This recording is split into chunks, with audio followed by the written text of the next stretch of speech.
Fala galera do canal Nerd Adriânico, vamos reagir aqui a mais um vídeo aqui do YouTube. E o nome do vídeo que nós vamos reagir dessa vez é o verdadeiro significado do filme A Espera de um Milagre, né? Aí entre parênteses detalhes, mais explicação, mais análise. Esse vídeo é do canal Sessão Nerd. Vamos lá, vou começar, né?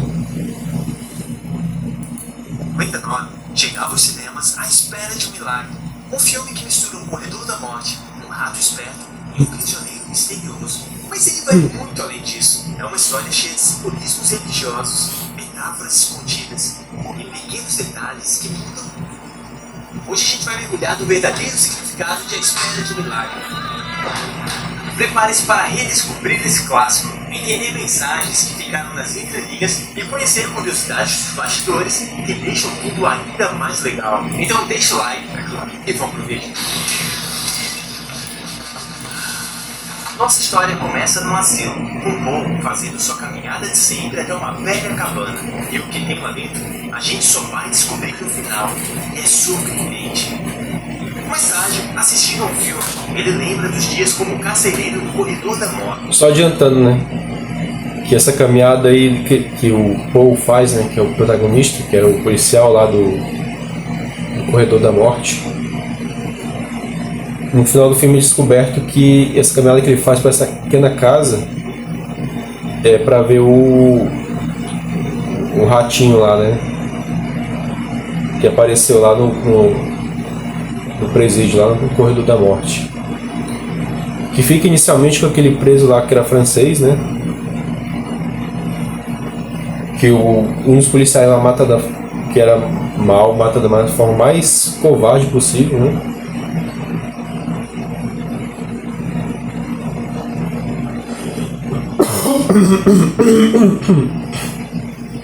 E depois esse preso, né? Ele acaba doando esse ratinho pro policial lá do Paul. E aquele preso lá mais alto, né? Que fazia os milagres, ele se oferece para ficar cuidando do ratinho, já que o Paul não podia cuidar porque por causa do carro que ele ocupava, né? Que ele era policial, né? E o Paul ia nessa casa visitar o ratinho porque para relembrar, né, os velhos tempos, né?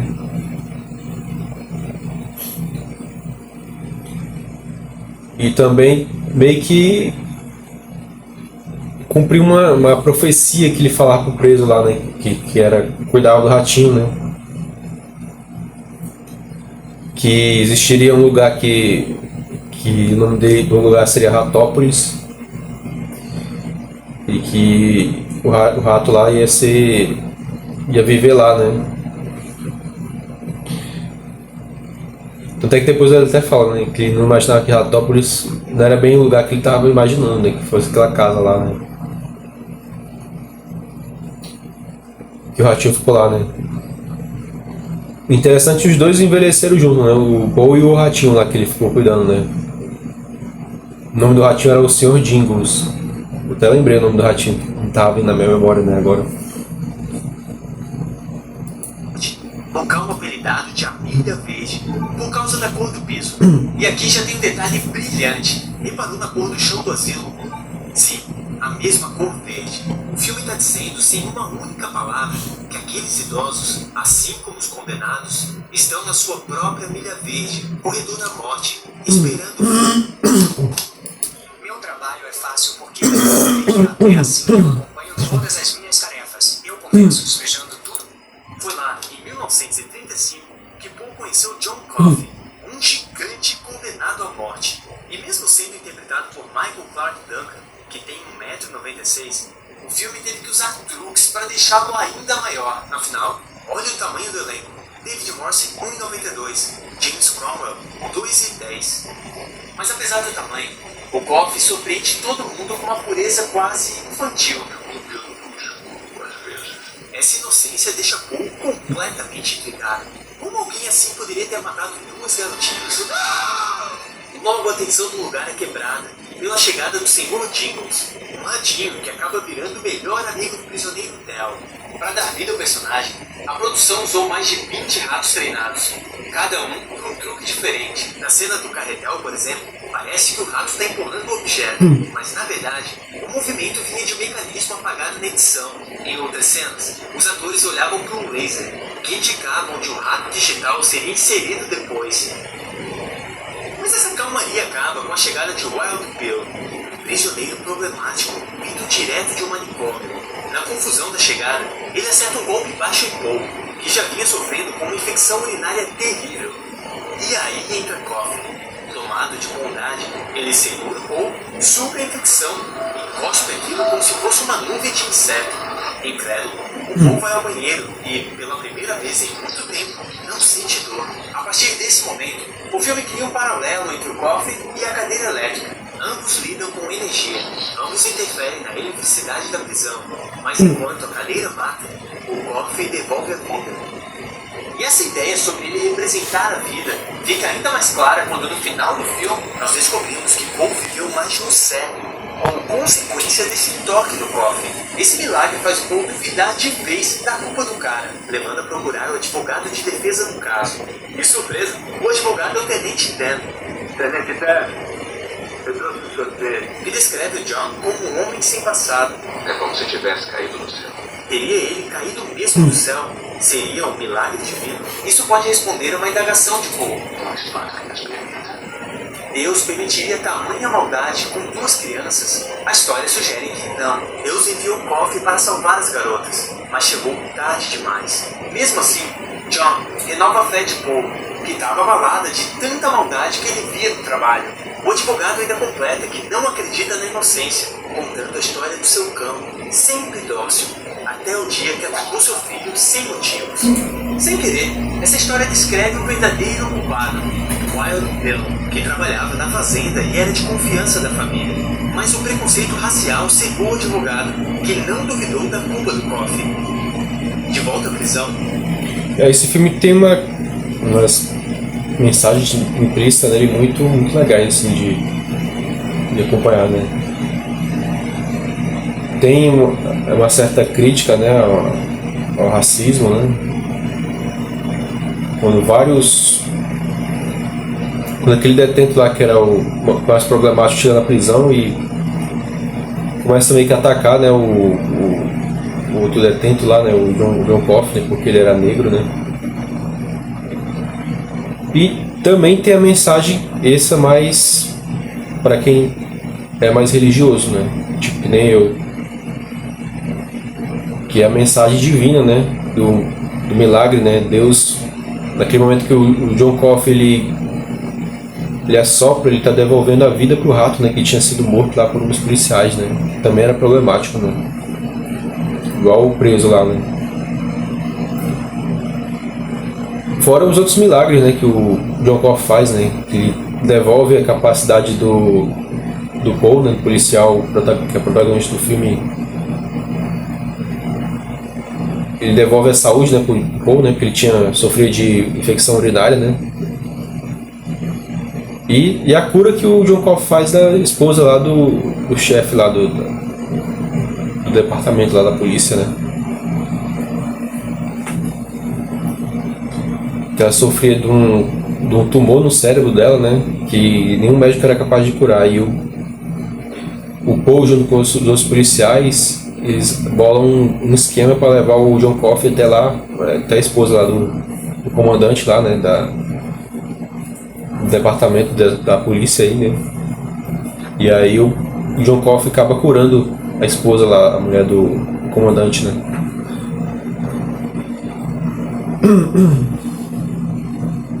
E fora o outro milagre que foi devolver a vida do Sr. Jingles, né. O Paul consegue, o John Coffey, né, consegue devolver o John Coffey, que era um prisioneiro, né, que faz os milagres, consegue devolver a vida do Sr. Jingles, né, que é o ratinho, que lá no comecinho do filme tinha invadido a prisão, né, e que depois e vira amigo de um dos presos que estavam condenados ao corredor da morte.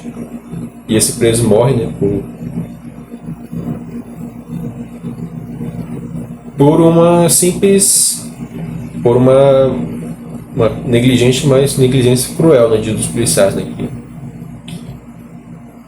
esqueceu propositalmente de fazer um procedimento lá na hora de colocar esse preso, né, que cuidava do Sr. Dingles, o ratinho, na hora que fosse colocar ele na cadeira elétrica para executar a sentença nele de morte, né. Então esse filme, resumindo, esse filme tem umas mensagens muito legais, né. O Paul faz um acordo para se livrar do Percy, aquele guarda cruel que só tinha um emprego e era parente do governador. O trato era: Percy lideraria a próxima execução e, em troca, pediria transferência para um manicômio. E ele vai bem no treinamento, até ser intimidado pelo Wild Bill e se mijar de medo. Se alguém toca nele, ele molha as calças como um bebê. Humilhado, o Percy se vinga matando o Sr. Dingle. E aí vem o grande milagre. John revive o animal. A cena enquadra o rato diante de um crucifixo, reforçando o simbolismo religioso. Aliás, as iniciais John Coffey, JC, são as mesmas de Jesus Cristo. O próprio Stephen King confirmou. Decidi dar a ele as iniciais JC, em homenagem ao homem inocente mais famoso de todos os tempos. Esses simbolismos e as injustiças com Coffey intensificam a tristeza do que está por vir, fazendo também uma alusão clara ao sacrifício de Cristo, alguém enviado à Terra para fazer o bem e que paga por um pecado que não cometeu. A cicatriz no peito indica que ele sofreu injustiças até antes da prisão, que com certeza não merecia. Quando chega o dia da execução do Del, os guardas inventam a história de levar o Sr. Dingles para uma tal Ratolândia, só para o cara morrer em paz. Mas Percy, vingativo porque Del riu dele, revela que o lugar não existe e ainda usa uma esponja seca, o que faz Del fritar até a morte, em vez de ter uma morte rápida. A cena é angustiante, porque o filme nos preparou para isso, quando explicou a importância da água. Será que é botar a esponja na cabeça dele? Conduz a eletricidade direto no cérebro com uma bala. Veja como a expressão de desespero da mãe da vítima contrasta totalmente com seu desejo de vingança. Espero que ele saiba que o fogo foi alimentado por demônios de Satãs. Lá da cela, o John Coffey sente toda a dor do Del. Eu senti daqui. E sem querer, compartilha a dor com o rato, que acaba fugindo. A empatia do John é tão forte que ele sente fisicamente o que os outros sentem. Explica por que chorava segurando as meninas mortas no começo do filme. É um reflexo da dor delas. Imagine poder criar o que quiser, só...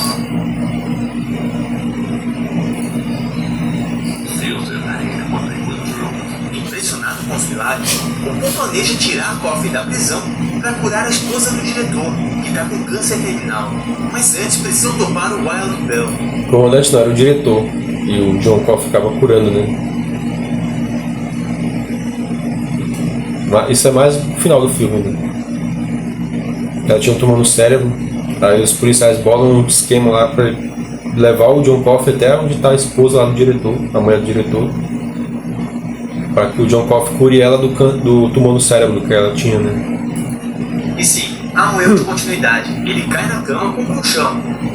Mas antes, estava deitado no colchão no chão. Ok, vamos continuar. A esposa do diretor, condenada pela doença, reforça a metáfora de que a vida é um corredor da morte em que vivemos desde o nascimento. Por sorte, não usou a boca para tirar a infecção do corpo. John suga o tumor dela, e dessa vez não cospe o mal, guarda com ele. A menina agradece com um colar de São Cristóvão. São Cristóvão era conhecido por ser um gigante forte e bondoso, que ajudou o menino Jesus a atravessar um rio, como mostra no colar. John e o santo têm muito em comum: bondade, força e uma história de injustiça e execução. Ao voltar para a prisão, Coffey libera o mal dentro do Percy, que surta e mata Wild Bill. Na minha interpretação, John despejou toda aquela dor e sofrimento, revelando os horríveis crimes de Bill, algo que Percy, vingativo, não consegue ignorar, enquanto Bill representa o mal absoluto. Percy, por mais odiável, era apenas um covarde cruel, mas não alguém que fazia mal por diversão. o que fica claro com a expressão de arrependimento ao ver Del fritar. John confessa que puniu os dois por serem maus. Eu puni aqueles homens maus. Segura a mão de Paul e mostra os crimes do Wild Bill. É assim que é todo dia. E é assim que é todo. Esse é um dos pensamentos mais angustiantes desse filme. Enquanto você está assistindo esse vídeo, alguém, em algum lugar, está sofrendo algo terrível. E é assim todos os dias, no mundo todo. Percy, ironicamente, é enviado ao manicômio. Não como funcionário, mas como paciente. No mesmo manicômio de onde tirou o Wild Bill. Convencido da inocência. É irônico, né? Um policial que era cruel, né? Depois do que ele fez com os prisioneiros, ele acabou indo pro lugar que desse prisioneiro, né? Que era desse manicômio, né?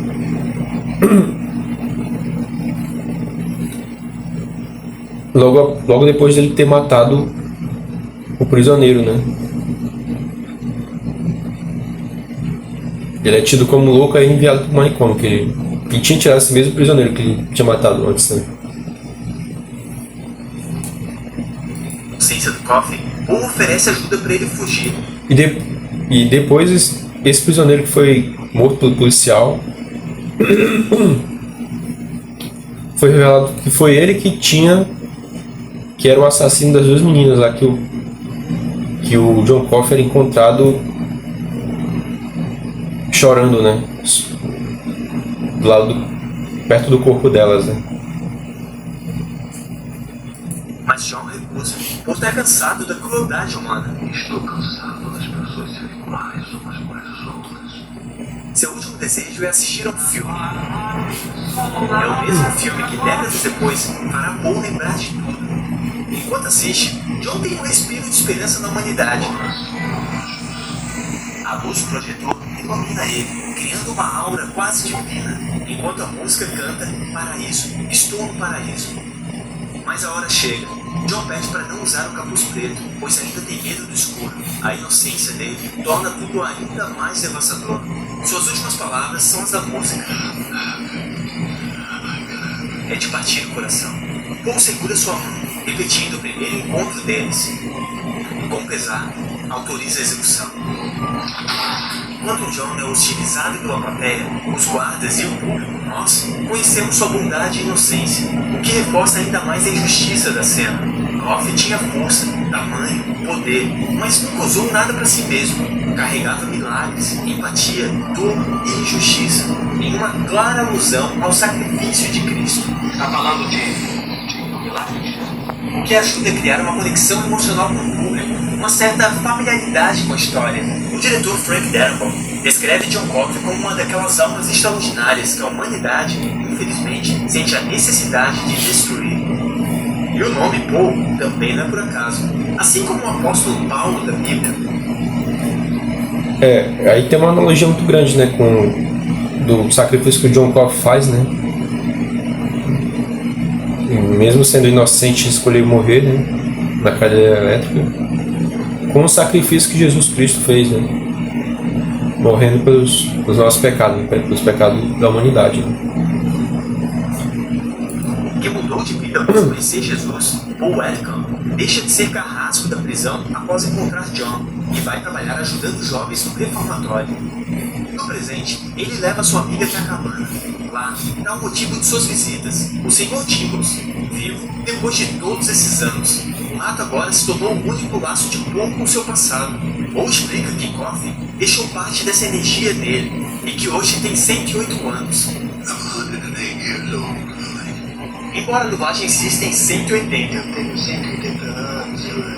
Paul teoriza que essa longevidade é sua punição por matar o milagre de Deus.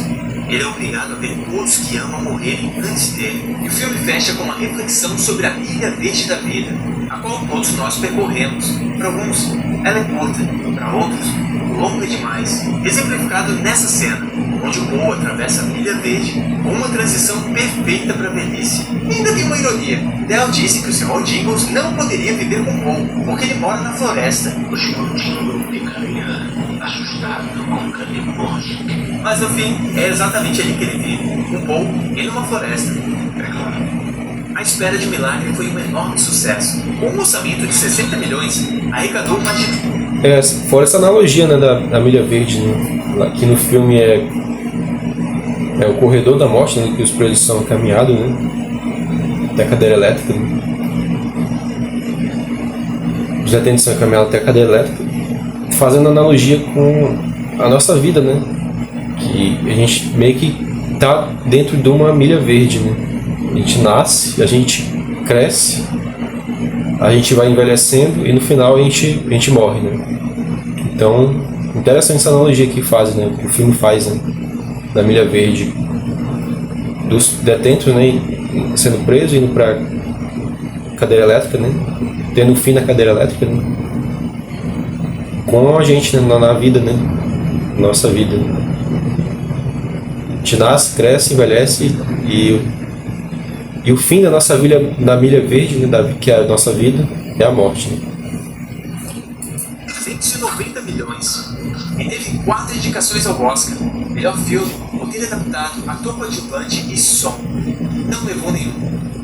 E é impossível falar desse filme sem lembrar do Michael Clarke Duncan. E sabe quem ajudou ele a conseguir o papel? Well, this was the main person that first told me about the Green Mile. He said, Michael, they're going to be making a movie about this dude named John Coffin.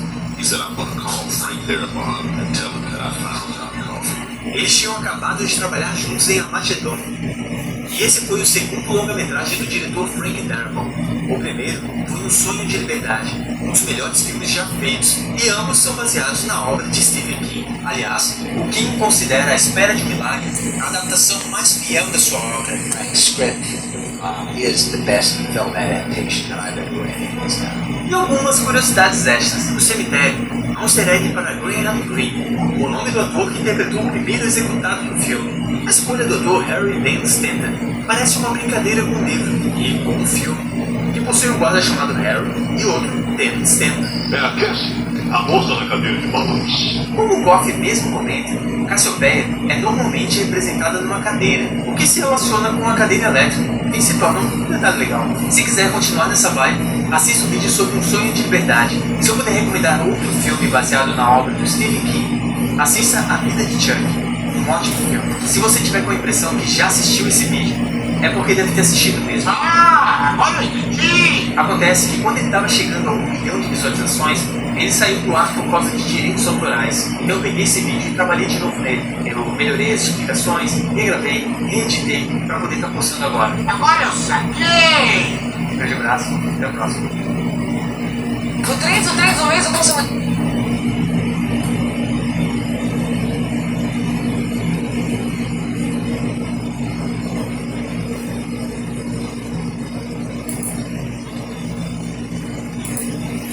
Então é isso, galera. Se você gostou do vídeo, deixe seu like, se inscreve no canal e ativa o sininho para você estar sempre recebendo notificação de vídeo novo toda vez que eu postar vídeo novo aqui no canal. Toda semana eu tô postando vídeo novo. Compartilhe esse vídeo com todo mundo que você gosta, seus parentes, seus amigos, todo mundo. E deixe aí nos comentários se você já assistiu esse filme muito bonito, A Espera de Milagre. E se você assistiu, qual assim detalhe do filme que chamou mais a tua atenção? Escreve aí nos comentários, beleza? Falou, galera. Um grande abraço. Até mais. Tchau.